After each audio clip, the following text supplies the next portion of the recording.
Here's what's coming up on today's show.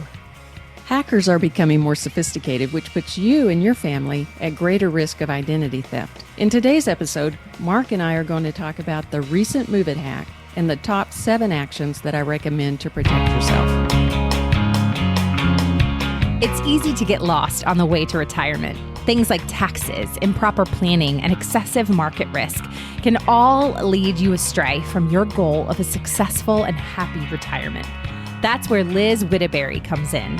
She's a holistic financial advisor and the founder of Best Path Advisors, and she can help guide you to a better financial path. This is Retire on Your Best Path with Liz Whittaberry. Welcome to this edition of Retire on Your Best Path with Liz Whittaberry and myself, here to talk about some hacking tips, how to hack-proof ourselves a little bit. If you've got questions and concerns, as usual, and you certainly might after this episode, make sure you're reaching out and talking with a qualified professional like Liz, who is the founder and financial advisor at Best Path Advisors. You can find her online at bestpathadvisors.com. That's bestpathadvisors.com. And we're going to have a good conversation on the MOVEIt data breach. So first of all, Liz, what's going on? How are you? I am good. I'm doing very good. Is it getting cooler there yet? Not yet. No, it's still pretty darn toasty, even though we are fully into August here, and late August, I believe, at the time we're doing this. So I got to ask, because I'm a little behind on this one. So usually I try to stay pretty up on our conversation pieces, but I am not familiar with this too much. So I'm curious to learn, just like our listeners, what is this? What is the MOVEIt data breach? Well, the MOVEIt software program is a software developed by an American software maker called Progress Software. And they're in Massachusetts. They meet all of the requirements. So there's a lot of financial institutions, governments around the world, not just in the U.S., that use them. This MOVEIt transfer file management program is used to move large amounts of sensitive data. It could be pension information, Social Security numbers, medical records, billing data, all kinds of private information. And it's supposed to be very secure. Again, it met all of these, requirements to be used even by the government and by medical facilities. But a hacking group out of Russia, a ransomware group named, I guess they call themselves CLOP. I only see it in writing. I don't know how you pronounce it, CL0P. Okay. They are behind this hack. And they found a vulnerability back in late May. So at this point in time, there's more than 600 organizations that have been identified as being impacted, from colleges and universities, motor vehicle authorities, retailers, major airlines, pension management firms, payroll services, Big Four accounting firms, government contractors, all kinds of industries in businesses. Now, the data that would have been available would have been whatever was in this transfer program at the time. So I think it's going to be a lot of work to identify what that was. Yeah, probably pretty widespread, I would imagine. Yes, very, very much so. And Progress, the company, became aware of it on May 28th. So it began on May 27th. Progress became aware of it on May 28th. They issued a warning on May 30th and the first patch on May 31st, and have issued a couple of more patches since then, 2 or 3, and have said they're going to update that program every 2 months. But my concern is that, this data, if it's out there, can be used not just in this near term, it can be used anytime in the future. If you're impacted, you'll probably get a letter that lets you know that you're impacted and that, you've got some sort of 1 year or 2 year of data identity protection coverage. But you really have to think more long term. Yeah, that's a good point. Yeah.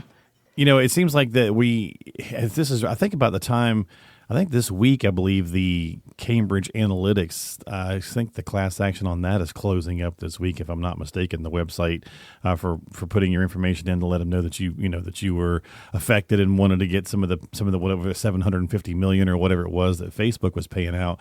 So it's like it's almost becoming fairly regular that we're hearing about these data hacks, and I don't know if we become desensitized to it or the media doesn't cover it as well, because I just hadn't seen that much on this. Usually these things are pretty in your face. So Well, it's I interesting, think I guess. part of it is that they're still trying to figure out who's even impacted. Oh, okay. Well, that makes sense. And at what degree they're impacted. And if you Google it, you can find articles by Reuters and other, nationwide, very good newspapers that are digging into it and trying to get the information out there. But it's going to take a while for it to unfold, and it's going to take a while for the real impact and the fallout to be seen. But it's just like anything. We have, not just in our digital world, but in our real world, we have to protect ourselves. Oh, for sure. You would not have no locks on your doors. Right. You wouldn't leave them wide open. You Right. wouldn't. These days we have even our Ring doorbells or other doorbells that give us, some view of what's going on. We have lots of additional security layers because we know we need that. It's funny. I've been watching a TV show that's, set in the 80s, and and I was a teen. I was a young 10, 12, 14, all the way up. I basically went from 10 to 20 in the 80s, right? So I'll just go ahead and date myself there. It was like, I remember leaving the door open at night sometimes, Yes. or leaving the windows open, to sleep for a cool breeze. And, depending on where you live, maybe you still do that. But you do definitely, I think, have pause nowadays when you do that. Like Right. if you think about it, it's like, oh, it's really hot, I'm going to leave the windows open, let the house air out versus just running the AC.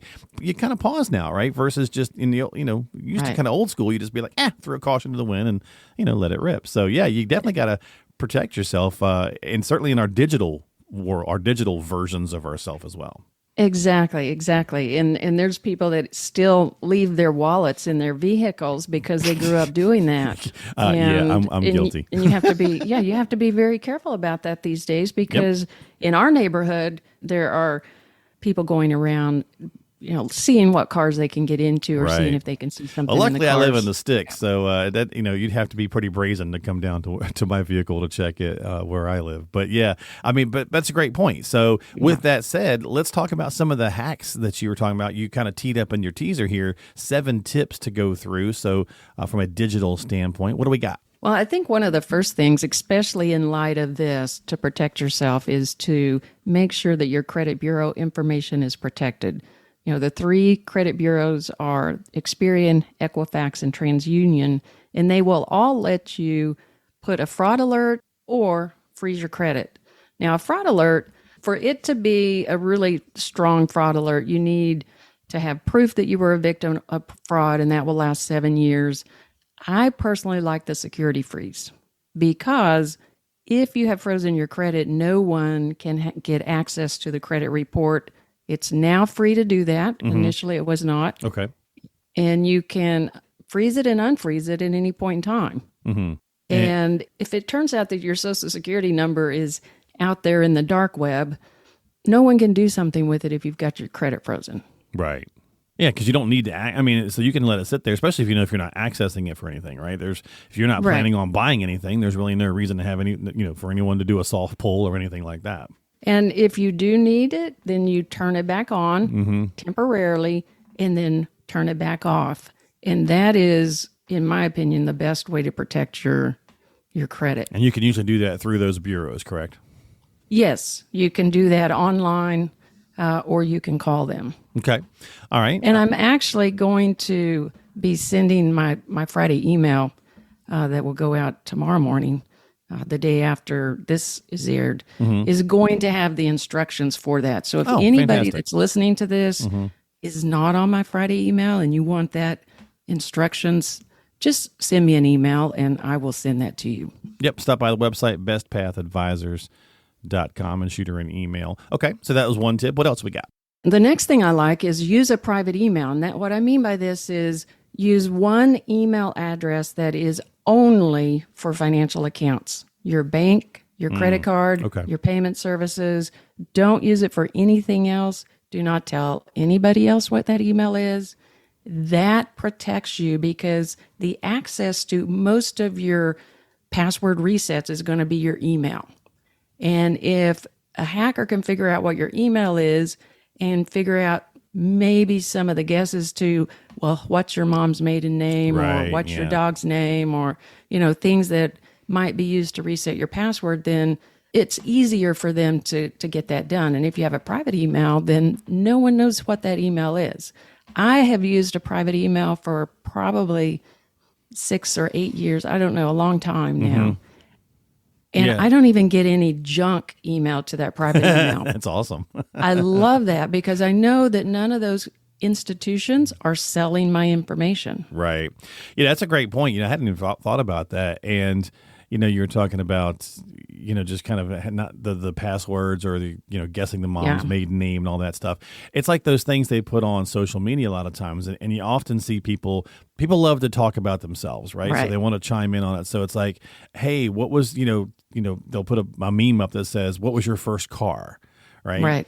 And so that's kind of phishing information, right? Because often people use their first car, or what was your mom's maiden name, or what was your mom's this, that, or the other, or your favorite dog, what was your favorite dog's name, kind of thing, right? Favorite pet, and all that stuff is can be easily compiled to go, okay, well, here's a list of cars, here's a list of the pet names, blah blah blah blah blah. So I always tell my mom, she's 82, I'm like, every now and again, I'll see her, kind of answer one of those and like, stop answering those. I know that it's fun to do and you're kind of bored or something, but no, don't do it. It's just another way of phishing. Yeah. And she's from a different generation where this wasn't as much of a problem. No, for sure. And so it's hard to switch to that mindset of having to be much more careful. Mm-hmm. But there was a gentleman who did a study.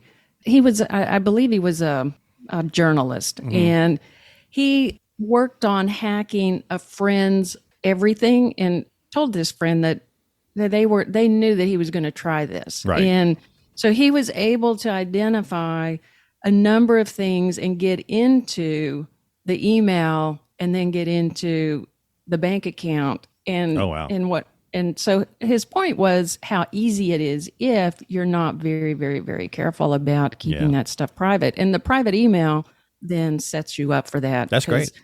No one, can get it hacked into a friend's email and then say, oh, well, here's this person's email. Yeah. It's a private email. Well, we were talking about some of those, the Facebook things and stuff. So another one, number 3 on your list here is clicking those links. And I'm glad to see that on there. I had to teach her that a lot too. And my mother-in-law, I'm like, look, every time you get an email or even a Facebook thing, or sometimes even text messages, because they just get your cell phone number, don't just click something and open it because it came directly to you. It doesn't mean it was actually like they know you, you know what I mean? It's still a phishing technique. And I think that's going to be our biggest concern with this hack, because they're going to have the information to make that phishing attempt look very real. Oh, yeah. I mean, even the Amazon one that was going around recently was the same thing. It looked like it was directly from Amazon.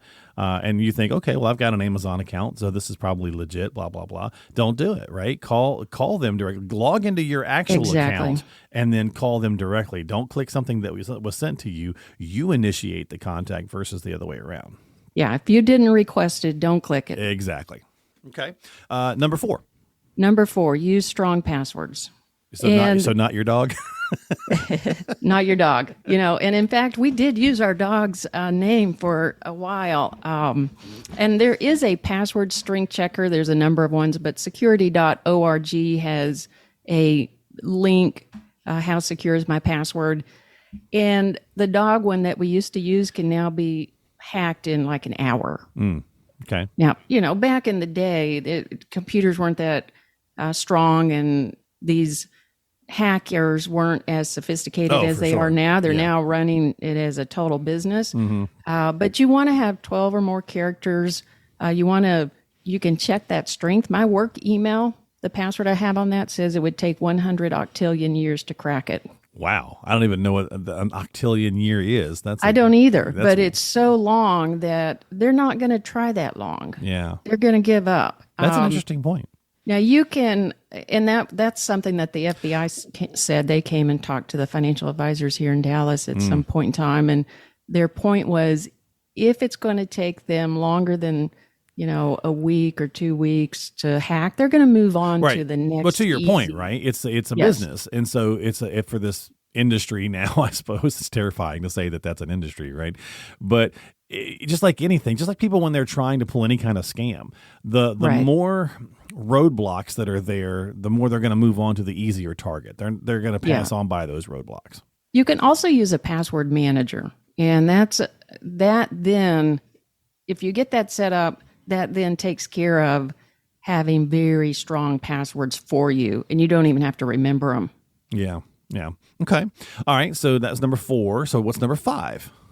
Number 5 is to turn on two-factor authentication for everything that you can. Yeah, that's usually when they send you a text, right? So you log in or try to do something and it says, hey, you need to type in this code. We're sending it to you now. They send you a text or you use one of the authenticator apps, which is actually, in my opinion, better if they offer the authenticator app, because no one can take your phone number can be potentially cloned. Yeah.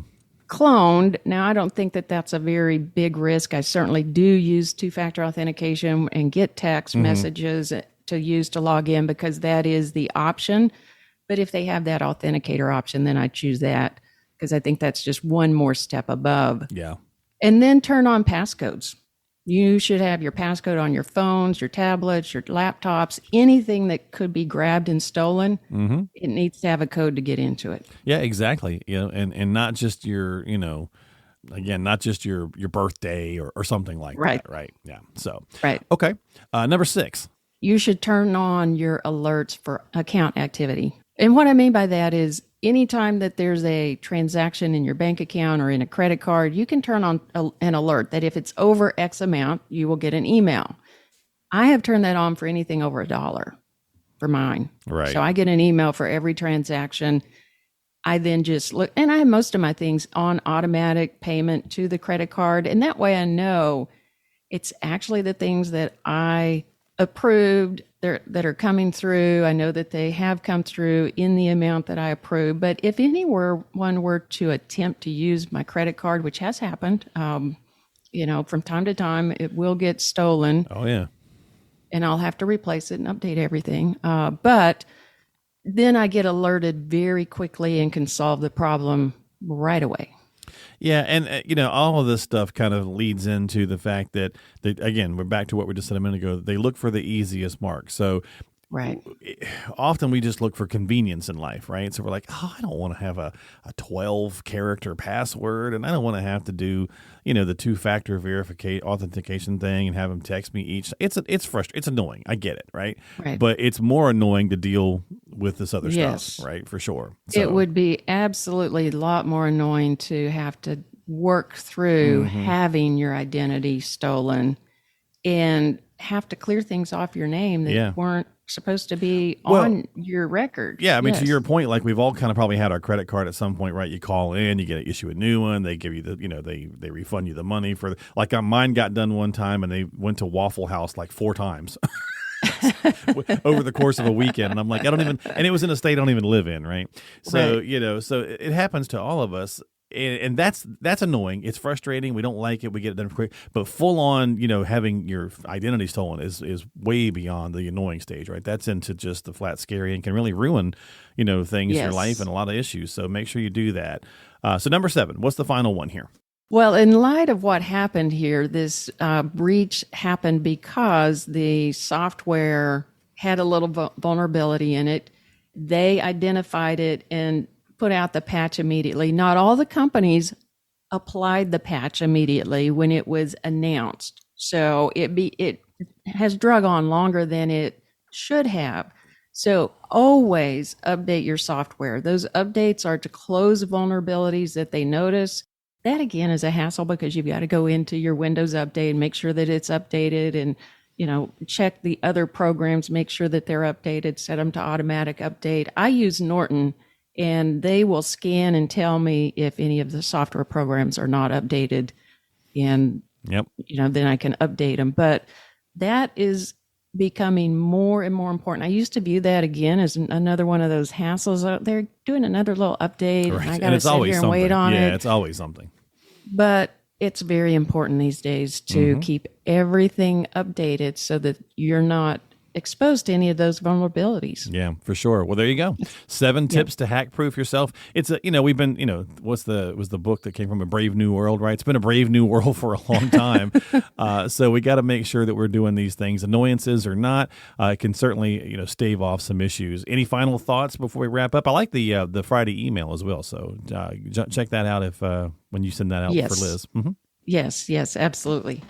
So I would say that back to our house analogy, if you can do the things that, have your gate locked, have your door locked, have your windows locked, if you can do all of those things, then you've got yourself in the best position possible. And these 7 things will help you get there where you have protected yourself no matter what happens with any information anywhere. And that's what we want. We want you to be protected so that you can be on your best path for your retirement. All right, folks. Well, thanks for hanging out with us again.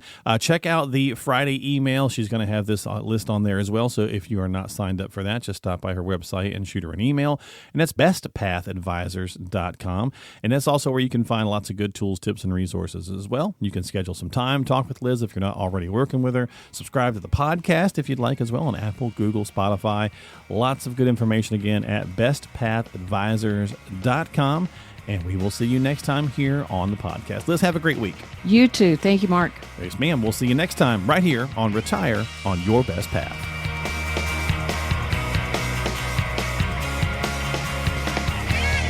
The preceding program is sponsored by Best Path Advisors, which is solely responsible for its content. Securities offered through J.W. Cole Financial, member FINRA SIPC. Investment advice offered through J.W. Cole Advisors. Best Path Advisors, J.W. Cole Financial, and J.W. Cole Advisors are unaffiliated entities. The opinions expressed by Liz Whitberry should not be construed as specific tax, legal, or investment advice, nor as an offer to buy or sell any securities mentioned herein. Neither J.W. Cole Financial nor its representatives provide legal, tax, or accounting advice. Persons who provide such advice do so in a capacity other than as a registered representative of J.W. Cole. Investing is subject to risks, including the loss of principal. Due to volatility within the markets mentioned, opinions are subject to change without notice. Information is based on sources believed to be reliable, however, their accuracy or completeness cannot be guaranteed.